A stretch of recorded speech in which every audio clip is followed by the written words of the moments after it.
Pada dahulu kala, di pantai air manis Padang, Sumatera Barat, hiduplah seorang janda bernama Mande Rubaya. Dia memiliki seorang anak laki-laki bernama Malin Kundang. Sejak kecil, Malin sangat disayang oleh ibunya lantaran sejak kecil ia sudah ditinggal oleh ayahnya. Malin Kundang kini sudah beranjak dewasa. Ia ingin merubah nasib keluarganya. Suatu hari, Malin diajak oleh temannya yang bernama Rashid untuk pergi merantau. Assalamualaikum Malin. Waalaikumsalam sahabatku Rashid. Apa kabarmu kawan? Alhamdulillah, aku walafiat. Bagaimana denganmu? Aku sangat sehat seperti yang kau lihat. Ada apa gerangan kedatanganmu kali ini? Ada kabar baikkah yang kau bawa? Tepat sekali. Aku mau kabar gembira untukmu kawan. Kabar gembira apakah itu? Baru saja aku melihat kapal besar bersandar di pelabuhan pantai air manis. Aku pikir kita berdua bisa ikut serta menumpang di kapal tersebut kembali dari tempat ini. Maksudmu kita berdua akan pergi merantau? Tentu saja. Itu yang aku maksudkan. Kau tidak bosan hidup miskin seperti ini? Bukankah engkau sangat ingin membahagiakan ibumu? Ayolah Malin, ikutlah bersamaku. Aku sangat ingin pergi. Tapi bagaimana dengan ibuku? Aku tak tega meninggalkannya sendirian di kampung ini. Setidaknya aku harus berbicara terlebih dahulu dengannya. Baiklah, bicaralah dengan ibumu. Setelah kamu mendengar merestui ibumu, temuilah aku. Kita akan pergi bersenantau bersama. Baiklah, terima kasih kawan. Pun bergegas pulang ke rumah untuk menemui ibunya dengan maksud meminta restu kepergiannya untuk merantau. Setibanya di rumah, Ibu, bolehkah aku pergi merantau ke negeri seberang? Aku ingin sekali merubah nasib kita. Aku sangat ingin membahagiakan ibu. Kenapa tiba-tiba sekali kau ingin pergi, nak? Bagaimana dengan ibumu ini? Karena sebab itulah, Bu, Malin meminta restu kepada ibu. Sebenarnya Malin tak tega meninggalkan ibu di sini. Tapi Malin mohon, izinkanlah anakmu ini pergi. Demi kebaikan kita berdua, Bu. Insya Allah, Malin akan membuat kehidupan kita lebih baik dari sekarang. Sudahkah kau pikirkan matang-matang keinginanmu ini, nak? Insya Allah, Bu.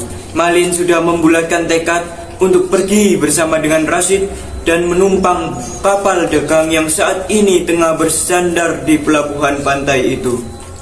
Baiklah, nak. Jika keputusanmu sudah bulat, pergilah, nak. Tapi jangan kau lupakan ibumu yang sudah tua ini. Pulanglah jika kau telah berhasil meraih apa yang kau inginkan. Malin tidak akan melupakan ibu. Malin pasti akan pulang dan membuat ibu bahagia. Malin janji, Bu. Baiklah, nak. Kalau itu sudah menjadi keputusanmu, ibu tak akan menahanmu di sini. Pergilah, nak. Raihlah apa yang kau cita-citakan. Terima kasih, Bu. Insya Allah Malin akan berangkat besok pagi bersama dengan Rashid. keesokan harinya Malin Kundang dan Rashid bertolak menuju negeri seberang dengan menumpang kapal besar bermuatan barang dagangan. Ibu Malin hanya bisa pasrah merelakan kepergian putranya tersebut. Perjalanan Malin dan Rashid pun berakhir dan mereka sampai di tempat tujuan perantauan mereka. Setibanya di tanah rantau, mereka beristirahat sejenak di sebuah warung makan. Nah, selanjutnya apa, Rashid? Hendak kerja apa kita di sini? Aku masih belum tahu. Kita harus berikhtiar mencari pekerjaan. Tanpa mereka sadari, percakapan dua sahabat itu didengar oleh salah seorang pengunjung warung lainnya, yang tak lain adalah seorang saudagar kaya raya. Hai anak muda, apakah Anda mencari pekerjaan? Kebetulan sekali, saya sedang membutuhkan dua orang pekerja laki-laki yang kuat seperti kalian ini. Apakah kalian bersedia? Sungguhkah Tuan? Apakah bisa langsung bekerja ya Tuan? Oh, alangkah bersyukurnya hati saya apabila Tuan sudi menerima kami berdua untuk bekerja di tempat Tuan. Perkenalkan Tuan, saya Malin Kundang dan ini sahabat saya Rashid. Kami datang dari jauh. Baiklah Malin, Rashid, kalian berdua ikut aku. Mulai besok kalian sudah mulai bekerja. Sekarang kalian istirahat dulu di rumahku. Nanti malam akan kujelaskan apa yang harus kalian kerjakan esok hari. Baiklah Tuan. Akhirnya, Malin dan Rashid ikut serta bersama dengan saudagar kaya tersebut. Mereka tinggal di salah satu bilik di kediaman saudagar. Keesokan harinya, mereka berdua mulai bekerja. Waktu berlalu, Rashid dan Malin telah lama bekerja dengan saudagar. Tanpa mereka sadari, saudagar telah lama memperhatikan segala gerak-gerik serta aktivitas mereka. Hingga saudagar menyadari satu hal, bahwa Malin lebih cekatan dalam bekerja jika dibandingkan dengan Rashid. Karena beberapa alasan dan pertimbangan, akhirnya saudagar tak lagi mempekerjakan Rashid. Akhirnya Rashid pun pulang ke kampung halamannya. Suatu ketika datanglah putri saudagar ke tempat Malin bekerja. Ia bermaksud untuk meninjau bisnis milik ayahandanya yang suatu saat nanti akan menjadi miliknya.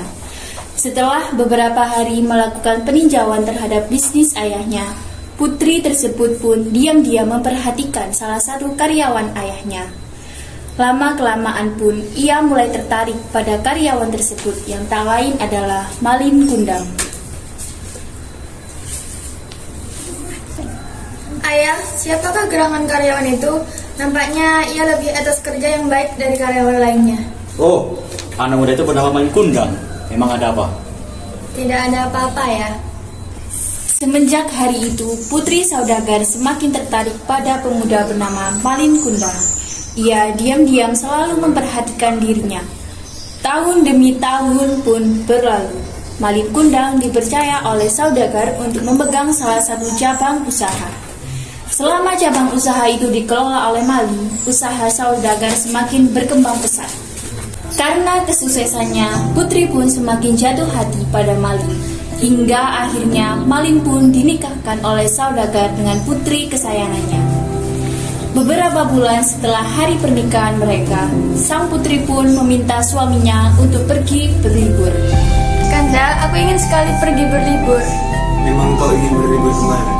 Mungkin pergi ke pantai akan sangat menyenangkan. Baiklah. Akhirnya mereka berdua pergi ke suatu tempat bernama Pantai Air Manis yang tak lain adalah kampung halaman Malin. Setibanya di Pantai Air Manis, ia melihat sosok lelaki yang tak asing baginya. Lelaki itu tak lain adalah Rashid, sahabat lamanya. Rashid, kaukah itu? Malin? Wah, ini peran kau. Kau sudah suksesnya sekarang ini. Ya, seperti yang kau lihat, aku telah menikmati hasil jerih payahku. Kau lihat wanita di sampingku ini? Ia adalah putri saudagar yang kini menjadi istriku. Cantik bukan? Iya, kau sekarang telah jadi orang yang hebat, Malin. Aku kagum. Sudah ya, aku mau pergi jalan-jalan dulu bersama istriku yang cantik ini. Tentu kawan, bersenang-senanglah. Mengetahui Malin telah pulang ke kampung halamannya, Rashid pun bergegas menemui Mande untuk mengabarkan bahwa anaknya telah kembali. Mak, cepatlah kau pergi ke tepi pantai. Malin anakmu telah kembali, Mak. Sungguh, Hana, yang kau katakan itu bukanlah dusta, kan? Sungguh, Mak. Buat apa saya membohongi Mak? Rashid, kau temani emak ke pelabuhan sekarang. Baiklah, Mak. Mande dan Rashid bergegas menuju tepian pantai, berharap Malin masih berada di sana dan belum beranjak kemana-mana. Rupanya benar, Malin bersama istrinya masih berada di tepian Pantai Air Manis. Ia terlihat sedang beristirahat sejenak sambil menikmati indahnya deburan ombak tepi pantai. Malin, kaukah itu, nak? Siapakah wanita tua itu, Kanda? Sepertinya ia mengenalmu. Tak tahulah, mungkin pengemis yang mengaku-ngaku mengenal diriku. Alhamdulillah, nak, kau terlihat sangat sehat. Kapan kau datang, Malin? Kenapa kau tak mengabari ibumu terlebih dahulu? Kanda, apakah wanita tua ini adalah ibumu?